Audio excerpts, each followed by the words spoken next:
Good morning. We are so glad to be with you this morning. We have an excellent panel, and I can't wait for you to hear from them this morning. My name is Rod Martin. I'm Vice President of Curriculum at Jumpstart Test Prep. We're a Mississippi company located down in Brookhaven. We were co-founded by an MEC star teacher who received that honor 19 times. And our goal is to help teachers help students achieve their goals in the classroom. We provide comprehensive test prep for ACT, ACT Work Keys, Algebra 1 end of course assessment, and English 2 end of course assessment. And we don't just teach the test strategies and tips, we teach content. We help the students learn the content in a near time frame to test day using HD streaming videos so that students see the content and they are in the front of mind on test day, because the ACT and ACT Work Keys and the end of course tests often serve as barriers for students to achieve the high school diploma or to enter into the workforce program they want or to get that college degree that they want. And we all know how expensive college is. So we work really hard to help students make generational changes in their families. And like I say, we were founded by an MEC star teacher, and our program has been refined and improved over the past 8 or 9 years to help students as much as possible. So we're so honored to be with you today. We've got a fantastic panel of panelists, and we're going to go ahead and get started. And I'm going to ask a question that I think is on everybody's mind. What is the state of workforce development in your industry? And we have 4 different industries represented here. And I'm going to start with Mr. Will Crawford down on the end. He's with Forvis Mazars. And Mr. Crawford, can you tell us the current workforce status for the financial services industry and how that is in Mississippi, and what are some of the challenges and how y'all are addressing those?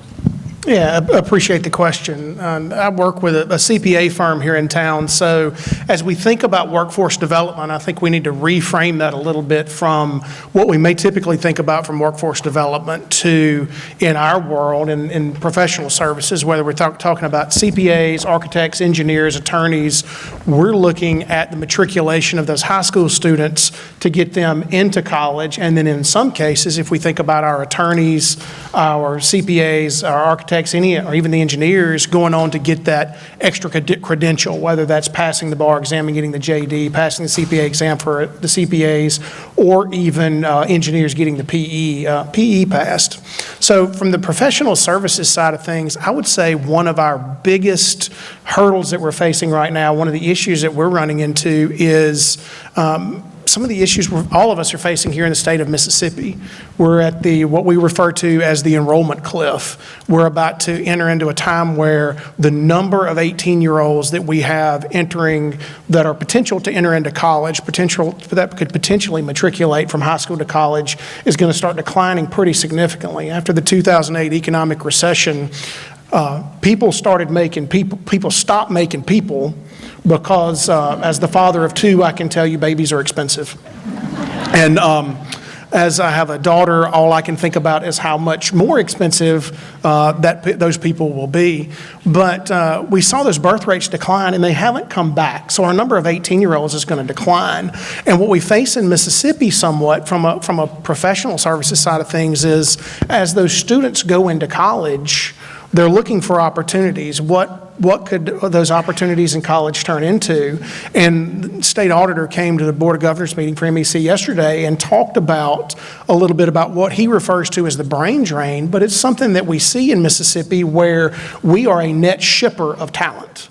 The talent in Mississippi, our college graduates are leaving Mississippi in somewhat record numbers, and we as a state, as professional services firms, as anybody who's going after and pursuing new college graduates to come work for them, we've got to figure out how to show those students the value and what they can get if they stay here in Mississippi to further their career.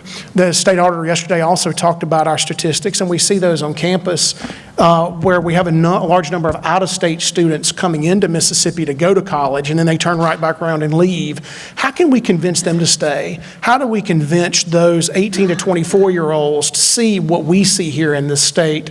So we're doing a lot of things to try to combat that. We spend a lot of time on campus recruiting students, trying to show them the value of Mississippi. When we have interns come to Jackson, I try to bring them to every MEC event that I can, or every Greater Jackson Chamber Partnership event that I can, to show them that we are what I call an access state. We are a state where you can meet business leaders, you can meet political leaders, and you can be a part of your community, and you can impact change here in this state or in this community, maybe more than you can in other places, so that little fish, big pond, big fish, little pond, you can make of a career or a life in Mississippi what you want to. And it's just a matter of all of us working together to show those 18 to 24-year-olds that that's true. Thank you. Appreciate that. And you're right about the enrollment numbers and college tuition going up and the population decline in some cases. So that's really important. How would that affect you? Mr. Gino Perkins is here with Nissan Motor Manufacturing. How would that affect you and what you do at Nissan, and what are some of the challenges y'all are seeing in manufacturing? Well, regarding workforce development side of things, my team is very involved in upskilling the 5,000 people we have in the plant. And it's our training that we do, we have to be effective. We have to be impactful because it directly impacts our shop floor and our product that we're producing. So my challenges for workforce development is in the next 2 to 5 years. Do we have students that have a purpose, that have a passion, that are learning how to fail and how to recover from failure, how to be successful? Are they in a safe environment where they can fail and they can build and grow in high school, in middle school? I really am concerned that there's so much emphasis on passive learning and not enough applied learning. And we need to create these scenarios and these practices which are a whole lot more fun in the classroom than taking tests and not just knowledge. Let them have fun. Let them enjoy themselves. Let them really get excited about their path, their skills, and connect it with their being successful in the future as they grow in that position. So we do that internally. Notice a tremendous difference in retention. Not retention, and we definitely have seen improvements in retention of people, but in retention of knowledge. If we're giving them knowledge that we allow them to practice and fail, and we meet them where they are, and then we work with them in the job that they're actually doing, then they retain it. And not only they retain it, they feel the reward and they feel successful, and they pass that on to everyone else that they work with and work around. We need to bring that back into the schools, I think, as much as possible. That's great. And that school connection is so important. We work with school districts all over Mississippi, and we've been in 37 different states trying to help students in different states achieve their goals, reach their dreams. Mr. Edward Johnson is here. He's Vice President of Operations from Atmos Energy. And can you tell us about the status of workforce in the utilities industry and how that's going? Absolutely. Thank you.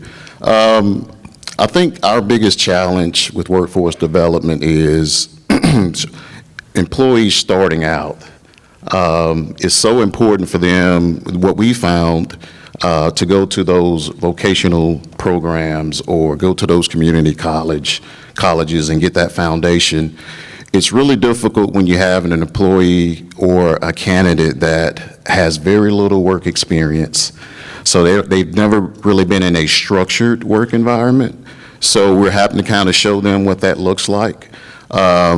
But one thing that I will say, that once they go through the program and they develop those employment skills, the teamwork, understanding how to work together as a team, decision making good decisions, critical thinking, and all of those things, it really helps shorten the window for us, because once they come on board with Atmos Energy, we have a state-of-the-art training facility we can teach them the fundamentals of natural gas safety and the things that they need to do in terms of the mechanical skills and how to set meters and how to work on pipelines. And I mean, all of those things, everything that we do is centered around safety. So that piece we get, and we can bring them up to speed pretty quickly.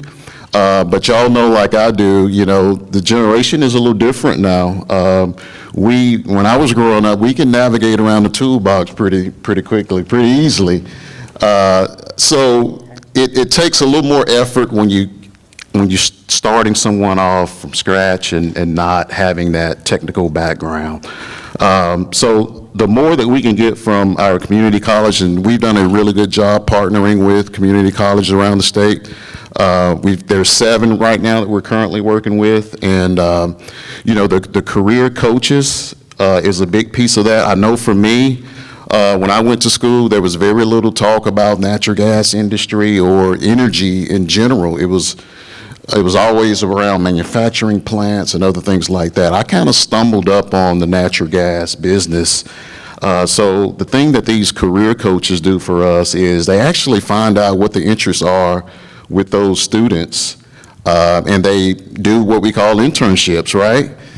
They find their interest, they come to our organization, we show them around so they'll get a flavor of what this feels like and what does a structured organization look like outside of what they do in high school, you know, the fast food restaurants and things like that. So it really prepares them for the future. So once we get that solid foundation, from them coming from a vocational school or a community college, they're 9 times out of 10, they're more successful as they enter the career workforce. That's great. So those career coaches help bridge the gap and awareness about what's out there, what possibilities there are. We just sat through a session where they had education officials who were talking about trying to bridge the gap, trying to raise awareness. And Dr. Phyllis Johnson is here. She's the chair and director of the Mississippi State Board of Nursing, and also recently elected president of the National Council for State Boards of Nursing. So congratulations on that. And twice recognized by the legislature this past session, so congratulations. We're so honored to have you here. One thing that I think you can attest to is that nursing has really bridged that gap between the secondary level, post-secondary level, and career. So how has that affected workforce development for the nursing industry and healthcare in general? And what are some things that you're seeing that maybe some of these other industries and sectors might not be seeing? Well, first of all, thank you for the opportunity to MEC for inviting me to be a part of this plenary. Workforce is so important, and one of the things that I have to say is in listening to my counterparts on stage, they're from a different industry.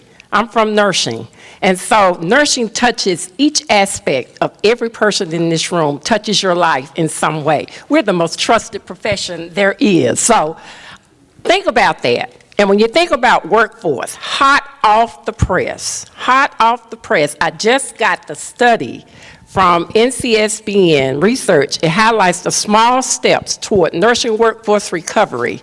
Burnout and staffing challenges persist. So if you will indulge me just a minute, you give a nurse a microphone, you're in trouble. Okay. If you will indulge me for just a second, this just came across my phone prior to walking in here.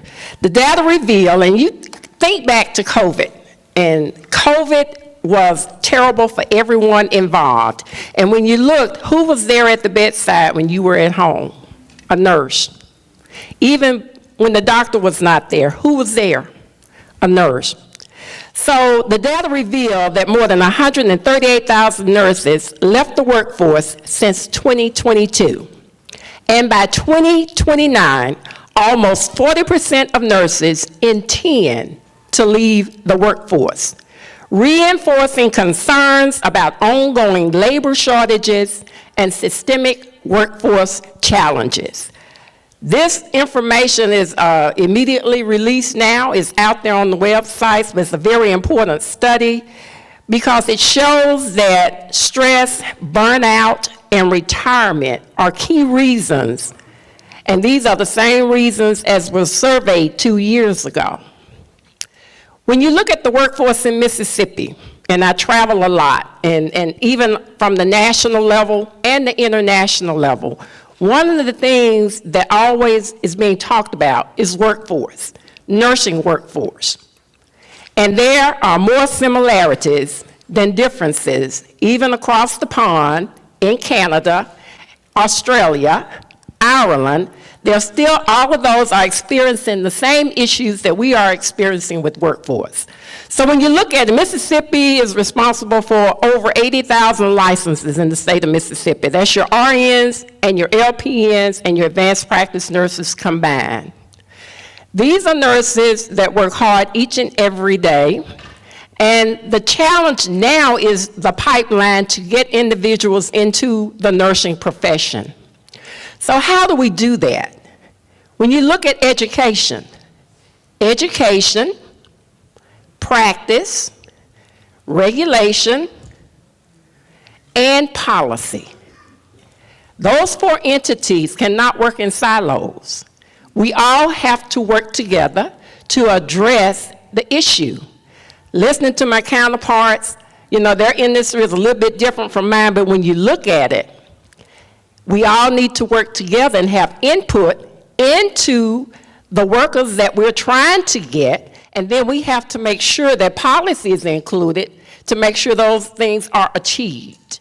So those are some of the barriers or the challenges that we see, and I'll give you one perfect example.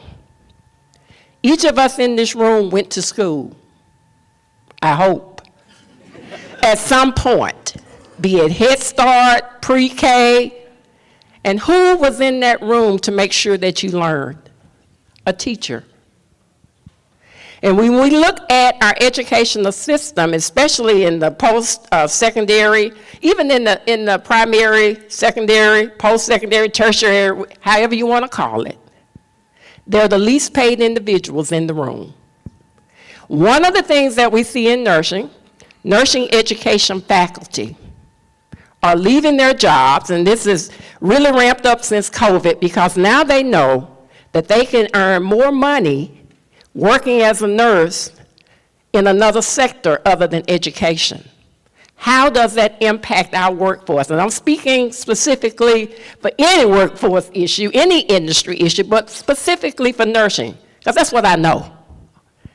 How does that impact our nursing workforce? We have a pipeline of nurses, potential nurses, let me back up, students trying to get into nursing programs. They can't because the seats are limited. There's only a set amount of seats. Why is there a set amount of seats? Because there's not enough faculty to go around to teach the individuals that are trying to become a nurse. And those that are there are probably baby boomers like me who are just holding on, who have a passion to ensure that this pipeline can be filled.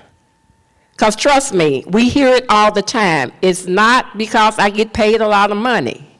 So I think we have to rethink how we're doing things and rethink and strategically think together with industry, with education, practice, which is regulation, and also our policymakers to see how we can make this impactful change in any industry. Is providing the educators the monies they need to stay in that profession and to look at the salaries. The salaries need to be increased for faculty, especially in the nursing profession, which will aid and assist in allowing more individuals the opportunity to pursue that. Now, I listened to a plenary earlier, and it was on the talent. Oh, that was excellent. I realized I may be in the wrong profession. I need to be a captain on Blue Water. They can make over $700,000 a year as a captain on Blue Water. So that made me seriously think I may be in the wrong profession. I may need to navigate and change course at this state in my life. But I think that's the major thing, is we all have to work together. We can't operate in silos, and everybody has to work together. Nursing can't do it by themselves, neither can industry. Thank you. Thank you. Thank you, Dr. Johnson. That's key, legislative and regulatory efforts to make sure that the doors are open for more people to come into the workforce for those particular sectors. And I was going to ask you, Mr. Crawford, as far as the financial services industry, when you think about financial services in Mississippi, how are the financial services adjusting to the increased demands of technology and upskilling for digital banking and cryptocurrency and cybersecurity and all those things? What are some things as far as workforce development? Are the schools preparing those new hires for those types of challenges, or are the firms taking it upon themselves to train those new hires?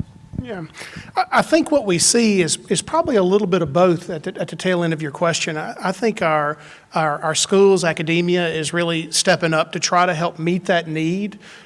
We have, and again, coming from a CPA, we have pretty common dialogue, pretty routine dialogue with accounting professors at our institutions here in the state to make sure that what's happening at the instructional level is meeting the demand of the workforce. And I'm not an Ole Miss grad, I went to Mississippi State, but Ole Miss has adapted. They offer, as a part of their master's in accounting program, you can get an emphasis in data analytics as a part of your master's degree.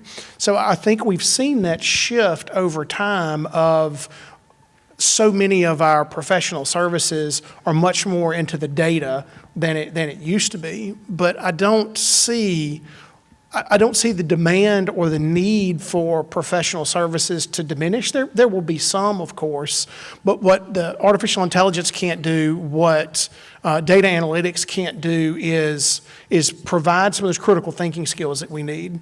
One of the big buzzwords for a long time was data-driven decision-making, data-driven decision-making. We've all heard that. And I had a colleague that used to say, crinkle that paper up, throw it out the window. That's not what we need to do.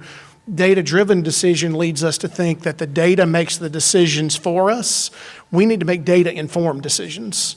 We need the people with the critical thinking skills that have got the education and the experience to take that step forward, to use what the data tells us to make better and more informed decisions. So I think our universities are doing a better job of teaching those skills, but I think a lot of those skills are going to happen when you get there. Just like somebody mentioned earlier, there's a difference in training and learning. We do a lot of training, we don't always do a lot of learning. The more we can overlap theory with application to help people be able to make those decisions based on what the data tells us is going to help move professional services firms forward. Thank you. And that's huge, and that leads into the next question for Mr. Perkins. There's a lot of talk about automation and AI. I know that auto manufacturer in Alabama and South Carolina have started introducing robots, bipedal robots into their manufacturing process in a limited way. How does that inform your workforce development training? Are there new needs for new types of jobs where they're going to be the people who control these types of equipment? And how do you adjust as a manufacturing company to the automation and the modern technology that's being introduced? Well, regarding workforce development, our next 2 to 5 years is a big concern that we have to really up our entry-level skills. We need hires that are versed in autonomy, that have understanding of sequence and application of technology, utilizing AI as well. I like to call it assisted intelligence versus artificial. Because it will assist you with everything that you do.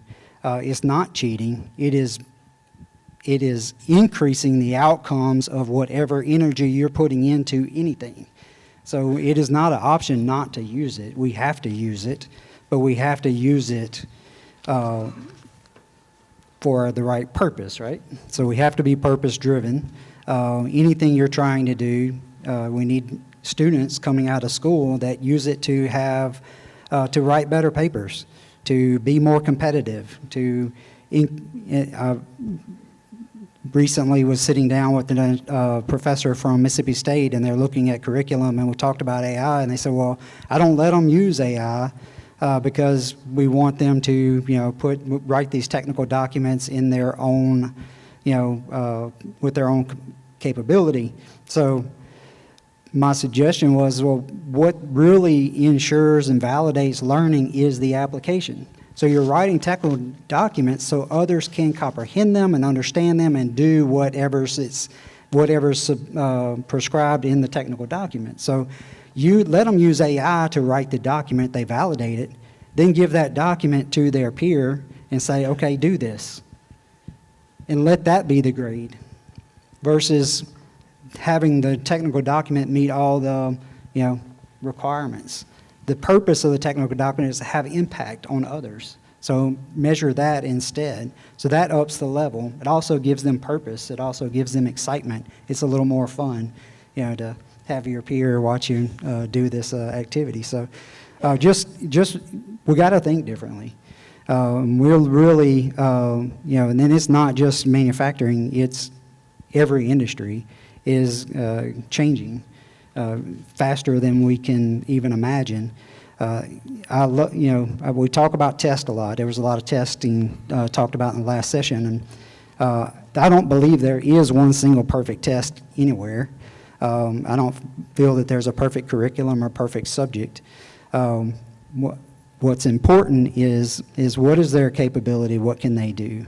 The testing takes years to develop. It takes years to put in practice. It takes years. It's too long. It can't keep up with where we need to be. So testing is not going to be our answer. What we have to do is evaluate behaviors.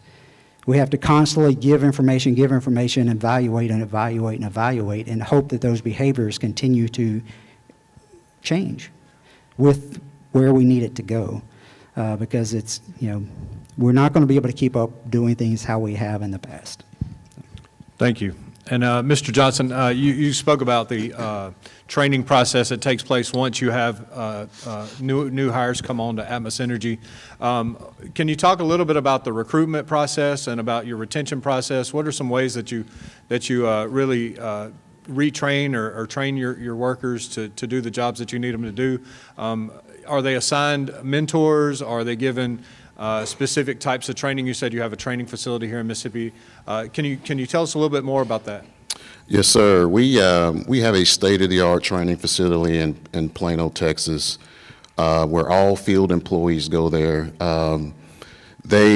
It's called operations qualifications, and they're on different sequence, timing, based on the type of job tasks that they do.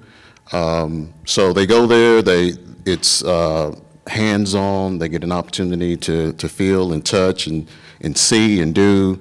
They also take that information back to their respective locations and continue that. We also do on-the-job training, OJT mentoring, KSAs. So once they go through the training, it doesn't stop there, right? As y'all know, natural gas, by its inherent nature could be hazardous, and we want it to combust inside an appliance. So in knowing that, we have a lot of safety-sensitive positions within our organization. So it's critical that not only do they do the in-person training or the e-learning training to keep those OQs up to speed, but they also have to get the experience. So they're with mentors. They have to see the work. We don't just throw them out there to work emergency type orders. We want them to be confident in their ability to find natural gas leaks, repair leaks, understand when it's bigger than them and when they need to reach out and call somebody else, all of the things. So we're very intentional about making sure that our workforce stay up to speed on the things that they need to. And you mentioned about technology, and you're right, technology is moving at a very, very fast pace. And we utilize technology to help us in so many aspects of our business, particularly around safety. We have devices that help determine what the pressure is on our system. We have WMR devices that also, if there's a high consumption in a bill, or if the meter is spinning, then it'll notify us real time that there may be a problem. So it's going to be even more important for us to train employees so that they're well-versed on what the technology is and the applications of that, and how to troubleshoot, how to program, all of the things that it offers. So in order for us to really stay on top of the curve, we've got to make sure that we collaborate with the community colleges, the vocational schools, the apprentice programs, all of those things to try and get out in front of this thing, because we want to make sure that our workforce is there and they're ready and they're trained to continue our safe operations. Thank you. And education is key, and Dr. Johnson mentioned that. And as a retired Mississippi public school teacher, I appreciate your call for higher pay. I retired in 2022, but my wife's still in her 29th year teaching public schools, so I can appreciate that. I do want to ask you about the rural-urban healthcare divide in Mississippi. With nursing, with attracting nurses. I know that there's interstate licensure compact, and there's the Delta Nursing Grant. What are some things that Mississippi's doing to try to address workforce development in that particular area? Thank you for that question.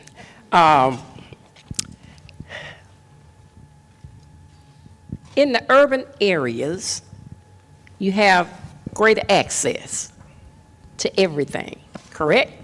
There's greater access to large hospitals and training centers and shopping, all of the things that make life nice.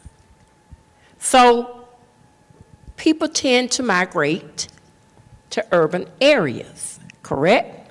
However, when you look at the rural areas, especially in the state of Mississippi, and let me tell y'all something in case you haven't realized it, there's rural areas in every state of the United States, some more rural than what are in Mississippi. But when you look at the rural areas, the challenges include, for nurses, fewer clinical sites.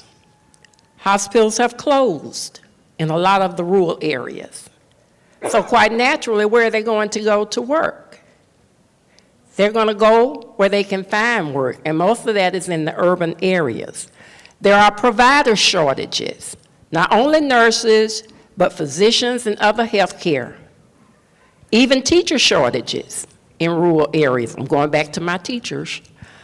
But those are things that impact and divide the workforce. The challenges also include maybe repayment and incentivizing individuals to go back to those rural areas, because most people like where they grew up, most people. But there's nothing there for them to do, and therefore they have to travel to those areas where they can find things to meet that. They want a better way of life for themselves. They want a better way of life for their family, better schools. And when you take health care out of that, you remove a large component of your taxpayer money for that institution or that county or that small town. And so that makes that town dry up, or that little city dry up. Health care is a blueprint for a lot of things. Nissan, they got to have adequate health care. Atmos, got to have adequate health care. Because at some point, they're going to need to see somebody for health care, because you want your people to be healthy and have an overall well-being of life. Well, part of that health care touches every aspect. So when you look at the urban areas and the rural areas, then you have to provide incentives such as the loan repayment or housing support for individuals willing to work in underserved areas. And that can not only just be in nursing, that can be in every industry that has been spoken about up here, to incentivize those individuals to live in those areas, to provide what is needed for those individuals. And you mentioned something earlier that I want to piggyback on, and that's the AI. Somebody mentioned that, AI. When you look at nursing and workforce development programs, some of the things that the board has done, or nursing in itself has done, is invest in simulation labs and virtual training to allow students to develop those clinical competencies amid limited clinical site availability in some of these other areas like rural areas. So the Mississippi Board of Nursing partnered and did an MSTAR grant, and we awarded over $800,000. We were awarded over $800,000 with that grant. Now, this grant created a distance learning network that provided affordable equipment to the schools that participated. And a lot of these were in rural areas, such as Coahoma County. And a lot of the community colleges were involved in that. Partnerships with healthcare employers to create more seamless pipelines from education to employment. And I have to give a real high five to Singing River. Is anybody here from Singing River Hospital? And Mississippi Gulf Coast Community College. They developed an apprenticeship program for nursing. And if you have not heard about it, you need to contact Singing River Hospital, because I'm trying to highlight them at the national level for what they did for the state of Mississippi that allowed this program. They are growing their own individuals, and they have partnered with the Gulf Coast Community College to develop licensed practical nurses. This is the beginning of that pipeline, where they realize that these are people in the community that work for us anyway, that may have wanted to become a nurse, but life got in the way. These are mothers, these are grandmothers, these are your environmental management people, which we call janitors back in the day in the hospital, that now have enrolled into that program. Singing River pays them a salary. It pays for their education. They go to school with MGCCC. They do their clinical at Singing River. They have passed the NCLEX, which is what you have to pass to become a nurse, at 100% pass rate. These are your non-traditional individuals. And why do I give them a high five? Because the practical nursing education program is regulated by the Mississippi Board of Nursing. But we work not in a silo, because we can't do it without the Mississippi Community College Board. They work with the curriculum and make sure that everything is in place, and we regulate it. Apprenticeship, I heard that earlier. If you're not in apprenticeship, you need to get into or consider apprenticeship programs, because they pay off. These people stay in the community, they're vested in the community, they spend money in the community. These people that are going to Singing River, that have now become nurses, that have bettered their way of life, they're staying there. They're living there, and they're giving back. And that's what's important. And the last one, LPN to RN bridge programs, that's another pipeline. Because once they become an LPN, they can bridge into another program and become an RN. And you have programs like that now, fast track BSN programs, and we've heard the word upskill. That's the word of the day. Upskill in nursing as well. This allows them to upskill by bridging in these programs. And Mississippi State University, I'm not a Mississippi State University grad, but Cabby or whatever, I'm a DAC fan, so I just put it that way. But they have an accelerated Master of Science in Nursing fast track option for college students with non-nursing degrees. And it allows them to become a registered nurse in 12 months. And if I'm not mistaken, they will graduate their first cohort in August of this year. So we have to think differently, educate differently, because the way I was taught and you were taught, these people that's out there today, they don't get that. You know, it was brought to my attention, when you think about the generation today, they've never been without a cell phone or an iPhone or whatever you want to call it. I don't want to get into brand names, but you know what I'm talking about. So we have to meet them where they are And that's how you will increase your workforce, by meeting them where they are and then develop those programs. And I think I heard that being said up here. Develop those programs that will allow them to be them and also, give back to the community. Thank you, Dr. Johnson. And one thing that I've noticed that each of you have said is that you are reaching out. You're making more efforts than ever before to reach out and get those new prospective hires into the pipeline, into the program, into the system, so that you can help them, upskill them, and train them the way that they need to be trained, so they can be effective and successful in the workforce. So when you think about your journey through workforce development, where you started and where you are now, what are some things that have really changed for the better, and where do you see things going in the future? We have about 20 minutes left, and I want to give each of you a chance to address that. One of the big things that I've seen change is as we get ready and we start looking at workforce and those high school students possibly matriculating into college or joining the workforce is, and I'll focus on this, the state's efforts, both at the statewide level and at the private level, at the private sector level, to try to get students to move on and get that extra degree or that extra credential. Woodward Hines Educational Foundation's here. They're a Set to 55 program that partners with MEC. They're trying to get students to finish that degree, trying to get students to finish that workforce certificate. The state has done a good job. Our community colleges have done a great job helping students get dual enrollment programs in place.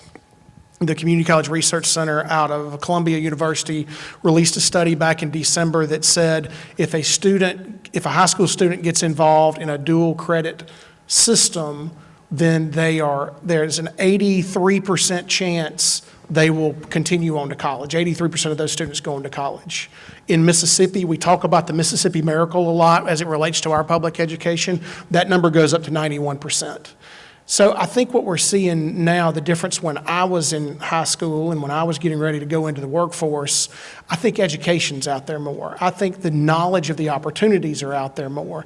I remember taking the ACT 4 times so that I could get enough money to be able to afford to go to college, because in 2000, MESG, the Mississippi Eminent Scholars Grant that the state issues, it covered college tuition. It has not been adjusted for inflation. It's still the same dollar amount that it was back in 2000 when I graduated. But I went to the local public library and I used their computers to apply online for scholarships, because there was so much out there that I didn't know about how to get from Holly Bluff, Mississippi to Starkville, Mississippi, that I needed help. And I think now that information's out there more for our students so that they know, they can learn, they can figure out what success looks like. And I think we as a society are having somewhat of a cultural shift, and thank you to MEC and all that MEC does, because now success in this state is not always defined as going towards a 4-year degree. I mean, I think we've seen success with our workforce programs, with a lot of the programs that we have with our workforce development, with our certificate programs, getting students into community colleges to help them define success a different way. So I think that access to that information and maybe redefining success for our high school students has gone a long way, and that's definitely one of the things that's changed in the last 20 or so years since I came through. Yes, in fact, the State Board of Education has just approved a new accountability model, and it has 3 focuses: enrollment, enlistment, and employment, so that students understand their options once they get out of high school. And so more focus is put on CTE, more focus is put on work keys and job development and apprenticeships and things like that. So State Board of Education has done a great job with that. The state legislature has done a great job with that. The State Board of Education is meeting today at this moment, as a matter of fact, and they're constantly working towards giving our students more opportunities. And I think you made me feel a little old when you said you graduated in 2000, because I started teaching in 1997. I was thinking about, when I was in school and I didn't know about all the opportunities. I didn't know about all the job that were available in Mississippi. We thought you had this or this or this. You hear about the large employers, but you don't hear about all the smaller employers. So those career coaches that have been hired have really been effective in getting the word out. Hey, you don't have to go over here to get a job. You can get a job here. This is available near your hometown or in your hometown. So that's really important. What about you, Mr. Perkins? How have things changed in workforce development from when you started, and where do you see things going in the future? Well, it's been talked about a lot on the career pathways. I do feel over the past 10 years since I've been involved that career pathways across Mississippi has really grown, really strengthened for our industry. Apprenticeship programs, work-based learning, the Accelerate Mississippi, the Workforce Development, CMPDD, all your partners within the state are promoting career pathways and jobs that are in demand, and the career coaches are fantastic. So there's some fantastic things going on in the state of Mississippi that are very exciting.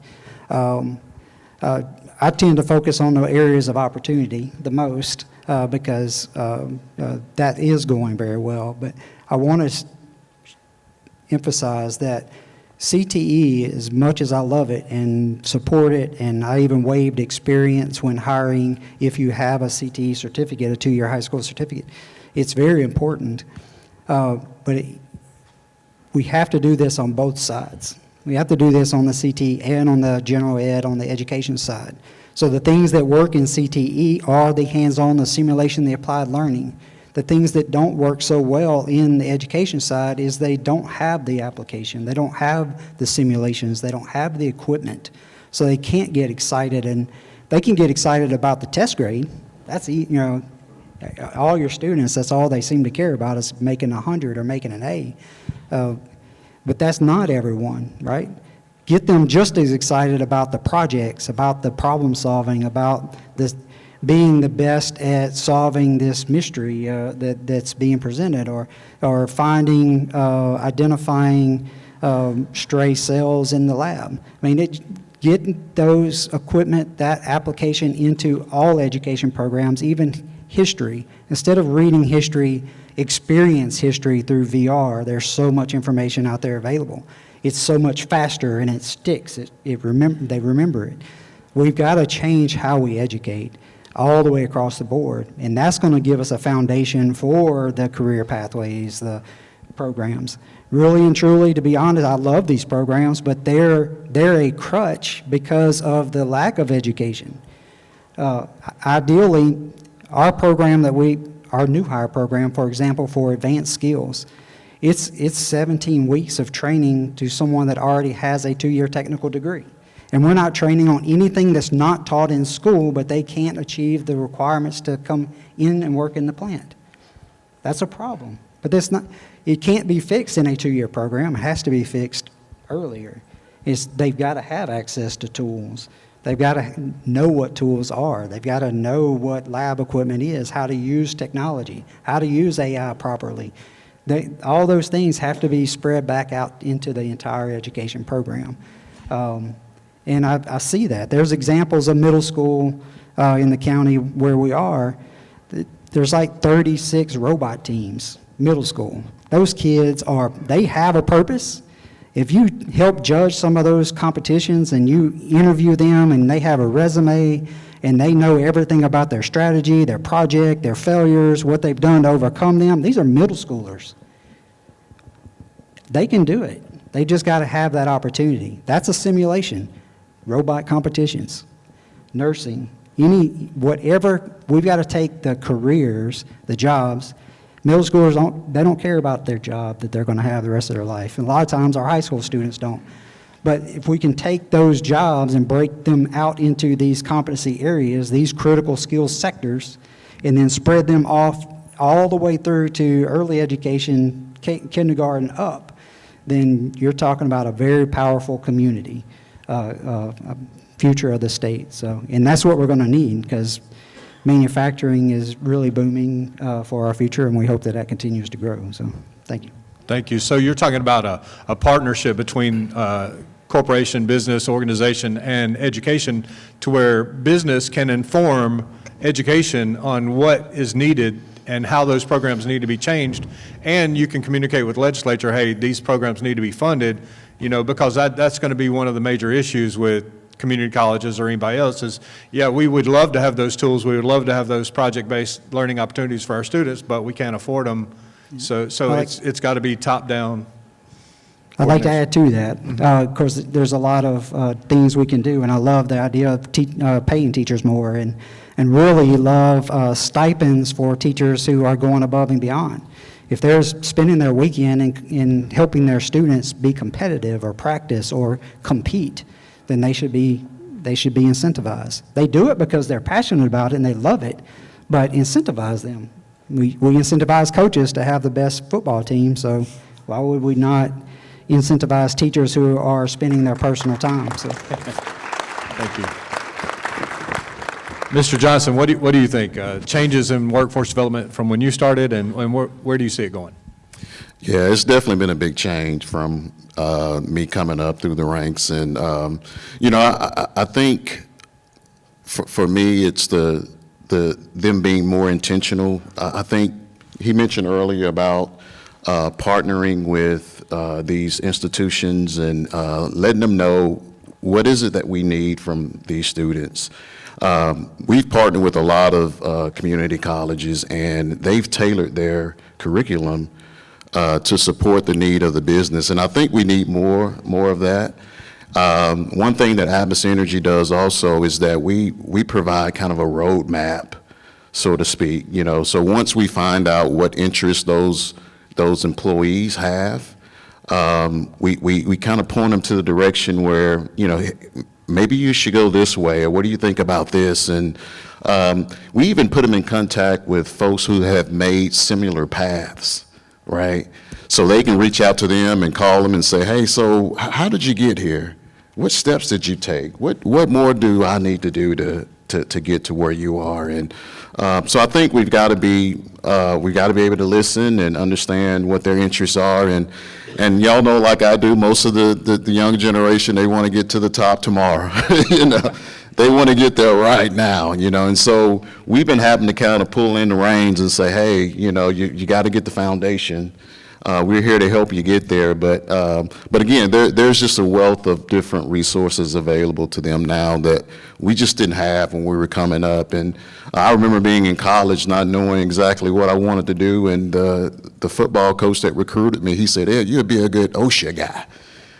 I said, no, I don't do the ocean, man. I don't do the water, I'm not into that. He said, no, occupational safety and health. I said, oh, okay. Yeah. So I took a few electives, and I was like, you know what, this is what I really want to do. I love people. I want to make a difference and make sure employees go home the way they come to work each day. And so I kind of stumbled up on that. And so again, I think now there are so many more resources. If there's anything that they think that they might be interested in, there's roadmaps, and there are people that they could contact to kind of help them navigate through that. So, Great. Thank you very much, Dr. Johnson. How have things changed, and where do you see it going? Well, things have changed tremendously. I think I'm the most seasoned one up here on this panel. But again, what has been said, the way people are educated, that has changed tremendously. One of the biggest changes is AI, technology, information, AI. And one of the things about AI is we need to embrace the use of it and not fear it, because it has a part to play, and will continue to have a part to play in our lives. Even in the nursing profession, there are robots. There's a virtual nurse. I attended a conference last week in Boston, and the robot followed me around, but this was a nurse, and they could do things and give you medication, ask you questions. The virtual nurse is a body-like virtual nurse standing up there, and you ask a question, I got a headache. You got a headache? They do an assessment. The virtual nurse. Don't be afraid of it. Embrace it. As you said, I think my counterpart from Nissan, it's what we put in there anyway. The algorithm that we put in is how they're answering these questions. So embrace it. Don't be afraid of it. That's one of the things that I have seen. It's not going away. It's here to stay. So we need to work with it and control it rather than it controlling us. The other thing that was mentioned, the CTE, Career Technical Education Centers. I've had the opportunity to visit one in Madison County, well, a couple, I think, in Madison County. But they provide a valuable service to those students who may not want to be in that classroom every single day with you grinding these things into their head, but they know what they want to do. And these career technical centers provide them that opportunity of those students that may not want to do or go to college. They just want to be able to get a certificate and work. We called it VOTEC in my day, but now it's Career Technical Education Centers. They have a part to play in industry and in workforce. And these kids, I actually saw a robotic exchange at one of these Career Technical Education Centers. They're brilliant. But this is what they want to do. And so those are some of the things that I think I see that have changed. We got away from that, and now I see we're going back to that. And so, you know, history has a tendency to repeat itself, and it was beneficial back then, it's beneficial now. Most are not college material. I think I heard some people say that they don't want to go to college. They want to graduate from high school, they want to be able to get a job and go to work. And our community colleges are a great source for that, as well as, you know, career technical education centers where they can go get a 6-month certificate, go to work, and make a whole lot of money in certain industries. So we need to, again, look at, we can't be educated the way we were. Education has to change. That's the academia. Industry has to have input in every aspect of workforce. It's so important to hear what industry needs, and then curriculums need to be developed to meet those needs, and that's no different in nursing. And then policymakers. I do see some legislators in the room. We need our policymakers to take this to heart and realize that funding is definitely essential. But those would be the biggest changes, the educational system and the use of technology. That's fantastic. Thank you all for everything that you've shared with us today. It's so important what MEC's doing, what everybody's doing, working together to address some of the problems, to fix some of the things that need to be fixed, but also to share and collaborate. Because as we see, a lot of these challenges aren't industry specific. They're all the way across the workforce, and it's been such a privilege to hear from y'all. Do you have any closing thoughts before we go? Anything you want to share with all those who are here? Well, I'll make it fast. If anyone's worked with me before, I really drive competitions, because competitions drive purpose. They drive excitement. They drive failure. They drive improvement. Have fun with it. Get your students engaged and get them competitive in every step of their life, even at home. Let them compete, let them have fun, not with judgment, but with excitement and encouragement and continuous improvement. And I think we'll all be great. So, I love that you mentioned the word failure. I love failure because that's how we learn, that's how we grow. I was at a conference this week, and the keynote speaker talked about microdosing innovation.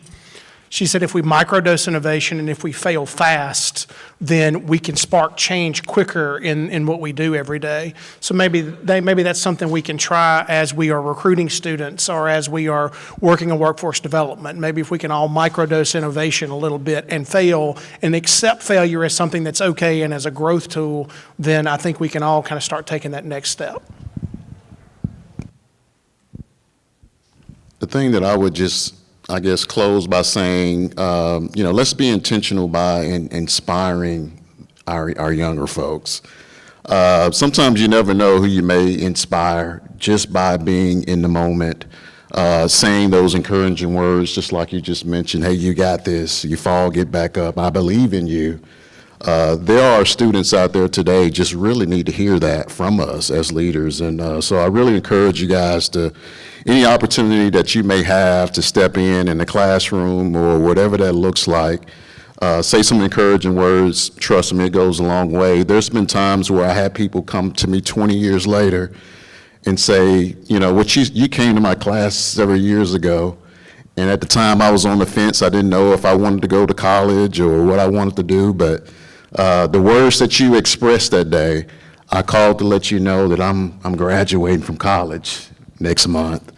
And thank you for all that you've done. So just wanted to say that you never know who you may inspire.